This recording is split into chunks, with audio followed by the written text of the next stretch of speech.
Buku yang kedua adalah buku Abu Talib Al-Ushari, dan dicetak lama. Dan kalau kita tengok sanad dia dalam buku tersebut, dia bermula dengan ucapan qala Syekhul Imam Al-Hafiz Sadruddin Al-Yasufi. Maknanya perawi kitab ni sama sebenarnya dengan kitab yang akan kita bincangkan berikutnya, yaitu Sadruddin Al-Yasufi. Dia adalah riwayat Abu Talib Al-Ushari sebenarnya.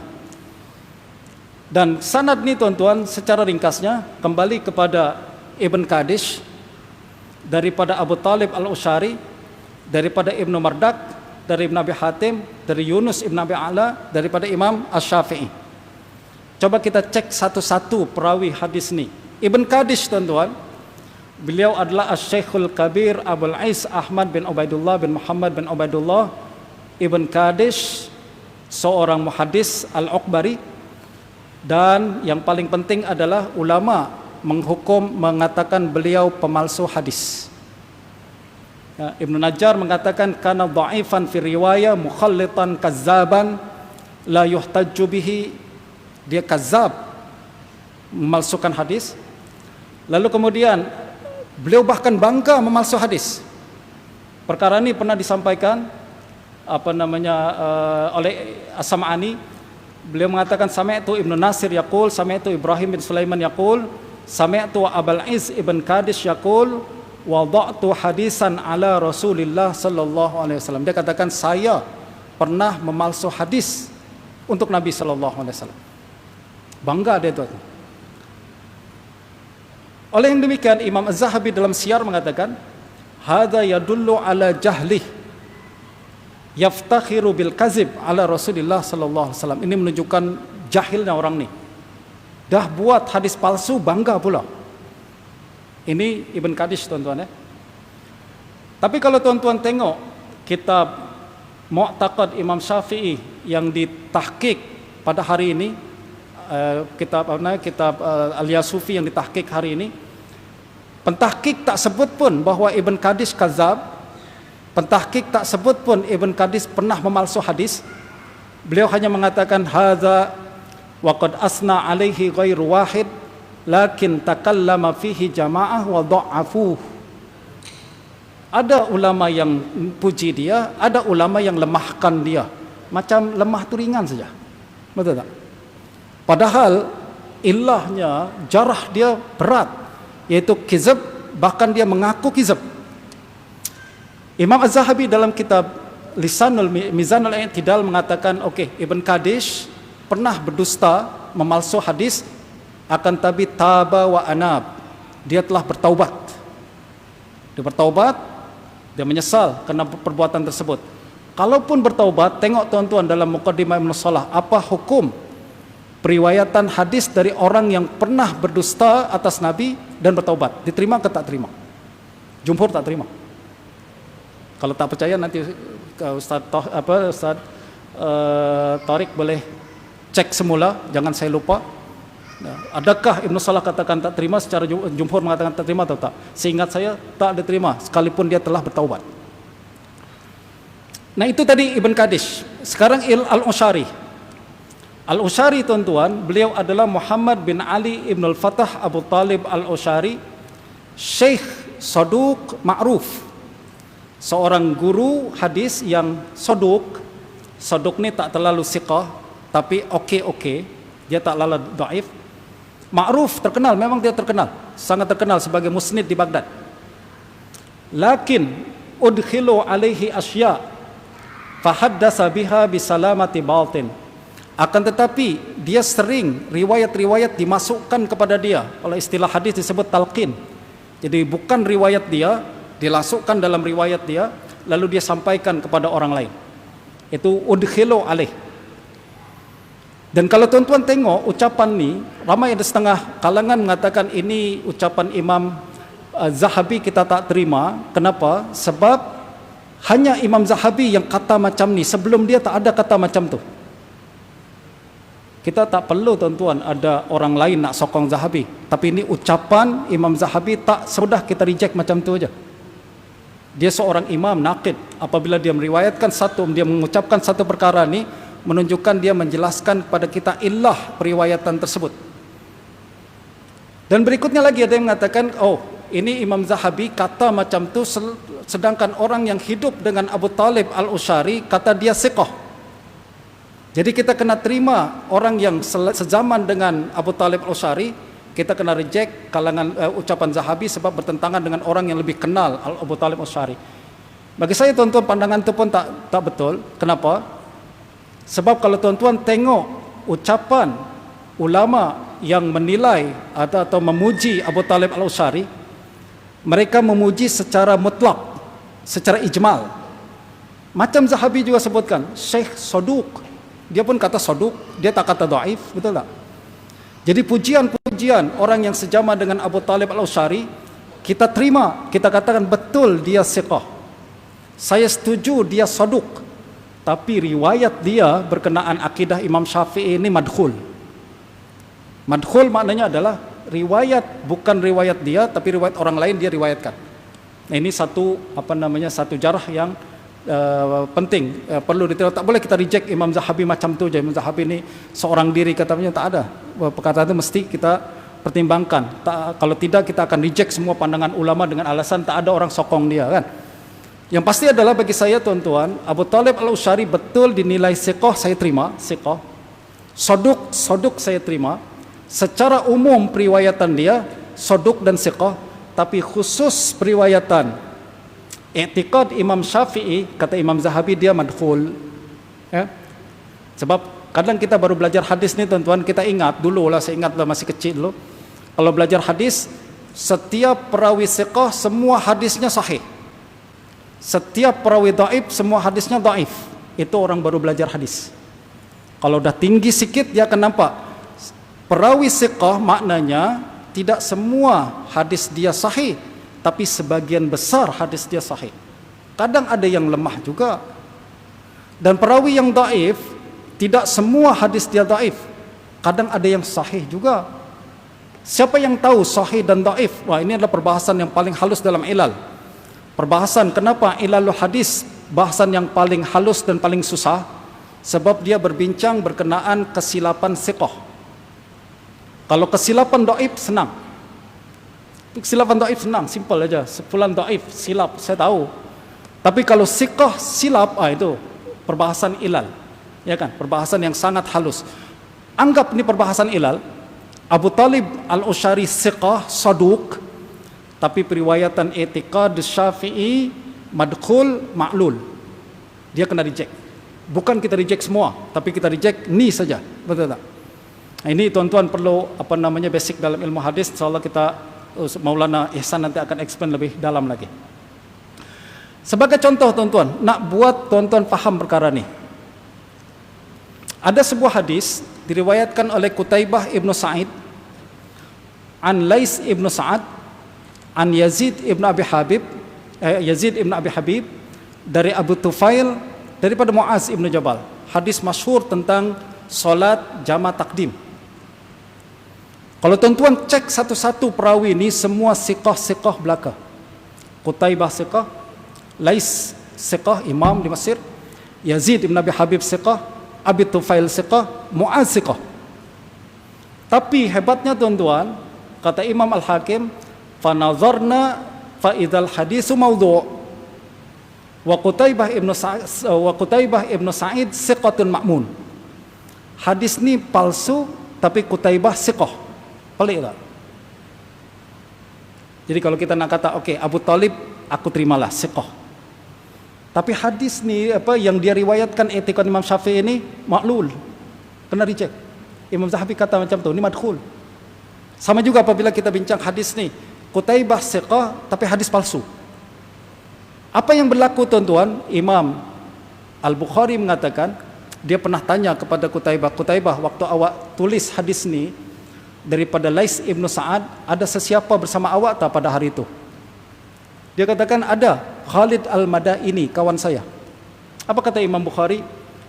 Wa kana Khalid al-Madaini yudkhilul ahadits ala syuyukh. Itulah isu dia. Khalid ni suka masukkan hadis kepada riwayat-riwayat syekh. Jadi kalau kita tak perasan, misalkan kita tengah tulis hadis daripada Lais pernah mengajar, misalkan kan Lais tengah mengajar, Qutaibah tulis hadis-hadis tu. dia masuk satu lembar letak di situ. Akhirnya Qutaibah ingat tu riwayat dia daripada Lais. Padahal itulah hadis yang madkhul, diselipkan kepada riwayat Qutaibah tanpa dia perasan. Tapi a'immah ilal kita tuan-tuan, Allah dah jadikan mereka orang yang sangat teliti. Orang boleh terlepas, tapi a'immah tak. Betul tak? Begitu juga Imam Zahabi, orang boleh lepas, tapi Zahabi katakan ini madkhul. Ini adalah riwayat yang madkhul, diudkhil alaih, dimasukkan ke riwayat Abu Talib al-Ushari. Menariknya lagi tuan-tuan, hadis yang kita bincangkan nih, Qutaibah ibn Sa'id daripada Lais nih, Imam Ahmad pernah datang kepada Qutaibah, dia ambil hadis itu. Ali ibn al-Madini datang ke Qutaibah, ambil hadis itu. Mereka ambil, tulis dan riwayatkan. Kata Imam Al-Hakim, para ulama ni datang ambil hadis tersebut bukan nak sahihkan, tapi ta'ajjuban. Tapi dia pelik, ada hadis macam ni ya, oh menarik ini, ambil. Bukan kata oh sahih, saya riwayatkan. Hatta walaupun Imam Ahmad riwayatkan hadis ini dalam musnad, dia tak kata sahih, tapi dia riwayatkan ta'ajjuban. Ini tuan-tuan kena belajar juga dalam ilmu hadis. Periwayatan seorang perawi bukan bermakna dia mensahihkan hadis itu. Kadang dia meriwayatkan hadis ta'ajjub, pelik, menarik, walaupun dia katakan mungkin tak sahih. Betul tak? Nah, kenapa saya sebutkan perkara ini? Sebab nanti ada setengah orang akan katakan, okey, buku Abu Talib al-Ushari ini dinukil oleh para ulama. Zahabi nukil, Abu Muhammad al-Maqdisi nukil, Imam ni nukil. Ini menunjukkan bahawa hadis ni riwayatnya sahih. Ini saya taklah. Sekedar nukil tak bermakna dia sahih. Sebagaimana sekedar imam macam Ahmad menulis hadis Qutaibah, Ali ibn al-Madini menulis hadis Qutaibah, bukan bermakna mereka mensahihkan hadis itu. Tuan-tuan boleh rujuk perkara ini dalam tulisan saya. Satu lagi, ada yang mengatakan okey, saya jumpai riwayat lain yang menyokong riwayat Abu Talib al-Ushari, yaitu riwayat Al-Hakkari dari Al-Khalili, dari Al-Abhari, dari Ibn Abi Hatim. Ini menjadi sanad lain yang mutaba'ah bagi riwayat Ibn Qadish, Abu Talib, Ibn Mardak ke Ibn Abi Hatim. Adakah boleh kita terima riwayat tersebut sebagai mutaba'ah ataukah tak? Itu soalan kita. Sebelum kita jawab, tuan-tuan rujuk kaedah Ibnu Salah dalam mutaba'ah. Mana mutaba'ah diterima, mana mutaba'ah tak diterima. Dalam muqaddimah beliau mengatakan tak semua ta'addud riwayat boleh mengangkat riwayat. Beliau mengatakan yang mutaba'ah yang boleh mengangkat riwayat adalah kalau sanad yang diangkat, yang nak diangkat ni kelemahan dia karena sebab yang ringan. Sebab yang ringan ni contoh hafalan dia, dobat dia masalah padahal dia soduk, ataupun sanad tu mursal, ya kan? Itu bagi dia ringan. Akan tapi kalau kelemahan tersebut terlalu teruk, maka tak boleh terangkat dengan mutaba'ah. Kalau nak senang tuan-tuan, saya ringkaskan macam ni. Mana yang boleh dikuatkan adalah kalau perawi dia lemah hafalan, sanad terputus, majhul, mudallis. Kita nampak sanad macam ni, kita jumpa sanad lain, boleh terangkat kepada sahih atau kepada hasan. Akan tapi kalau sebab kelemahan adalah perawi pendusta, kazab, muttaham bil kazib, pemalsu hadis, sanad syaz, sanad ma'lul, kata Ibnu Salah tak boleh terangkat dengan mutaba'ah. Kita kembali kepada sanad yang kita bincangkan ni. Adakah dia masuk dalam kategori teruk ke atau ringan? Masalahnya lah teruk, betul tak? Al-Hakkari kita tadi katakan muttaham bil kazib, teruk. Ibn Qadish kita katakan muttaham bil kazib, teruk. Abu Talib al-Ushari menerima talqin dan riwayat tersebut ma'lul, teruk. So kesimpulannya adalah sanad sokongan tersebut tidak mengangkat darjat hadis tersebut, karena sanad yang hendak disokong atau mutabak lemah teruk, dan sanad yang menyokong mutabik lemah teruk. Dua-dua lemah, tak boleh mengangkat satu sama lain. Jelas tuan-tuan? Okey. Apa yang berlaku adalah menurut saya, boleh jadi saya silap atau mungkin saya silap lah, wallahu alam, saya bukan pakar dalam perkara ini. Tapi yang saya nampak adalah yang berlaku, riwayat Abu Talib Al-Usyari ini sebenarnya dicipta oleh Al-Haqqari. Nanti tuan-tuan akan dapati bahwa sebenarnya ucapan matan tu sebenarnya ada diambil daripada buku Ibnu Jarir At-Tabari bertajuk At-Tafsir fi Ma'alimiddin. Diambil sebagian daripada buku tersebut, lalu Al-Haqqari cipta sanad untuk sampai kepada Imam Syafi'i. Lalu kemudian Ibn Qadish yang pernah memalsu hadis ni tengok, menarik riwayat ni, aku curi, aku cari sanad yang baru. Dia pun pergi kepada Abu Talib. Abu Talib kemudian katakan, wahai Imam Abu Talib, ini riwayat awak, riwayatkan kepada saya dengan sanad yang baru. Dia pun riwayatkan. Ini yang kita sebut sebagai sariqatul hadis. Dan ini yang menurut saya berlaku, ini spekulasi tuan-tuan, betul kata betul, wallahu a'lam. Akan tapi bagi saya adalah berlaku rekaan daripada Al-Haqqari, sebab reputasi dia sering mencipta tarkib asanid macam tadi kan. Tarkib asanid adalah ni matan tak punya sanad, tapi dia cipta sanad hingga kepada imam tertentu. Imam Syafi'i ini dihormati ramai, diciptakan sanad hingga Imam Syafi'i. Lepas tu Ibn Qadish pun dia nak seolah-olah aku carikan sanad mutaba'ah. Ini dalam hadis disebut nak buat igrab. Igrab ni adalah sanad ni masyhur daripada satu ni, saya nak buat sanad yang baru agar nampak macam sanad baru yang orang lain tak punya. Dan orang yang tak teliti akan nampak macam ada dua sanad mutaba'ah padahal satu sanad saja. Ya, ini tak akan lepas daripada kalangan muhaddisin. Yang berikutnya tuan-tuan, buku ni tak dikenali dalam kalangan mazhab Syafi'i. Orang akan kata, so what? Yang penting sanad sahih. Tak dikenal dalam kalangan Syafi'i pun tak apa. Awak tak faham ilmu hadis. Dalam ilmu hadis tuan-tuan, kalau seorang imam yang sangat besar atau dikenal sebagai imam yujma' hadithu, imam yang hadis dia selalu dikumpul, yang murid dia ramai, tiba-tiba hanya satu orang saja riwayatkan, murid yang lain tak riwayatkan, ini menunjukkan riwayat tersebut munkar. Nah, perkara ini disebutkan oleh Imam Muslim dalam Muqaddimah Sahih. Beliau mengatakan kalau ada orang meriwayatkan daripada Zuhri fi jalalatihi wa kasrati ashabihil huffaz al-mutqinin lil hadisi. Kalau ada orang meriwayatkan daripada Zuhri, padahal dia sangat besar nama dia, murid dia sangat ramai, tiba-tiba dia bawa hadis yang tak diriwayatkan oleh murid-murid Zuhri yang lain, apa kata Imam Muslim? Fa ghairu jaizin qabulu hadisi hadha darb minan nas. Jangan terima hadis orang macam ni. Nah, begitu juga apabila kita bincang tentang Imam Syafi'i, imam besar, murid dia berlambak tuan-tuan.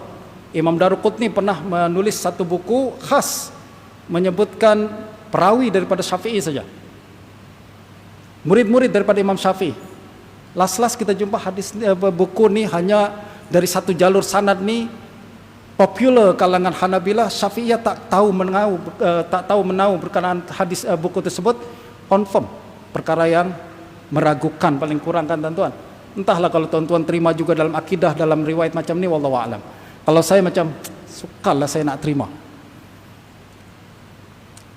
Berikutnya tuan-tuan, kalau tuan-tuan buat analisis perbandingan antara kandungan buku Abu Talib Al-Usyari dengan buku At-Tafsir fi Ma'alimiddin Ibnu Jarir At-Tabari, tuan-tuan akan jumpa 80% sama. Jadi kalau kita bawa ke Turnitin tahu tuan-tuan, dia satu alat untuk detect plagiarism kan. Bawa nih buku ni tak akan lepas. Ada orang kata kesamaan dalam perbahasan akidah kalangan salaf ni biasa. Dia cakap macam ni, salaf ni cakap macam ni, biasa. Ya betul, biasa. Dalam idea biasa, tapi dalam perkataan mustahil sama. Misal saya nak tulis hukum Maulid Nabi, ya kan, hukum Maulid Nabi. Saya nak ada idea tulis tajuk macam ni. Ustaz Tariq pun katakan saya nak tulis juga hukum Maulid Nabi. Idea sama, ini tawarud afkar, perkara biasa. Tapi kalau kemudian artikel Ustaz Tariq 100% macam artikel saya, tuan-tuan nak terima tak? 100% sama. Ustaz Tariq, awak ni plagiat ni, awak curi tulisan Ustaz Umar ya? Tak, ini tawarud afkar Ustaz. Kalau gitu di dunia ni tak ada plagiarism. Kalau tuan-tuan terima, wallahu alam lah. Kalau saya macam mustahil perkara ini berlaku. Jadi apa yang berlaku adalah kalau tuan-tuan bandingkan buku Abu Talib Al-Usyari berkenaan dengan akidah Imam Syafi'i dengan tulisan Ibnu Jarir At-Tabari, saya tak kata 100%, tapi lebih 80% sama, kalimat sama, susunan sama. Saya rasa tak mungkin perkara ini berlaku. Yang paling kuat tuan-tuan adalah hujah kandungan buku ini dinukil oleh Ibnu Hajar dalam Fathul Bari. Ya betul, Ibnu Hajar sebut dalam Fathul Bari bahwa akhraja Ibnu Abi Hatim fi Manaqib Syafi'i dan seterusnya. Masalahnya tuan-tuan, nukilan tersebut dalam kitab Ibnu Abi Hatim Manaqib Syafi'i Ibnu Abi Hatim terjumpai pada hari ini. Kitab ini matbu' pada hari ini, dan yang menukil daripada kitab ini pun berlambak. Baihaqi sering nukil daripada buku ini, Abu Nuaim dalam Hilyatul Auliya sering nukil daripada buku ini. Tak dijumpai sama sekali seperti mana yang disebutkan. Jadi kalau sekedar tak dijumpai dalam matbu' pada hari ini mungkin tercicir lah, okey. Tapi ini ulama yang riwayatkan dan nukil, tak jumpa juga. Saya rasa something fishy dalam perkara ini. Yang kedua, berikutnya tuan-tuan, sekiranya nukilan tersebut memang terdapat dalam Ibn Abi Hatim, misalkan tuan-tuan nanti jumpa manuskrip, jumpa kalimat itu dalam Ibn Abi Hatim, atau tetap yang menjadi isu adalah kesahihan sanad. Misalkan betullah kalimat tersebut dalam Fathul Bari, Imam Ibnu Hajar katakan perkara ini dalam Fathul Bari, kemudian adakah kita terima semua ada yang dalam kitab atau kita tetap perlu takhrij? Kita selalu cakap jangan terima semua dalam kitab kan. Kita kena cek sama ada sahih tak sahih. Termasuk kalau hadis kita kena takhrij, nukilan ulama pun kita kena takhrij. Sebab tetap juga sanad yang akan menjadi ukuran dalam perkara ini. Menariknya lagi tuan-tuan, dalam Lisanul Mizan, Lisanul Mizan adalah ringkasan dan tambahan kitab Mizanul I'tidal Az-Zahabi, karangan Imam Ibnu Hajar. Dia tulis Lisanul Mizan. Dalam Lisanul Mizan, Ibnu Hajar bawakan pandangan Az-Zahabi, dia diam, berkenaan Abu Talib Al-Usyari, berkenaan Ibn Qadish, berkenaan Al-Haqqari. Bahkan dia sokong bahwa Abu Talib Al-Usyari menerima talqin. Maknanya kalaupun Ibnu Hajar betul bawakan ucapan ini dalam Fathul Bari, beliau bukan nak sahihkan, sekedar nak riwayatkan saja. Sebab dalam Lisanul Mizan pun dia diam dan tak komen berkenaan dengan jarah yang dibawakan oleh Az-Zahabi dalam kepada Abu Talib Al-Usyari dan Haqqari.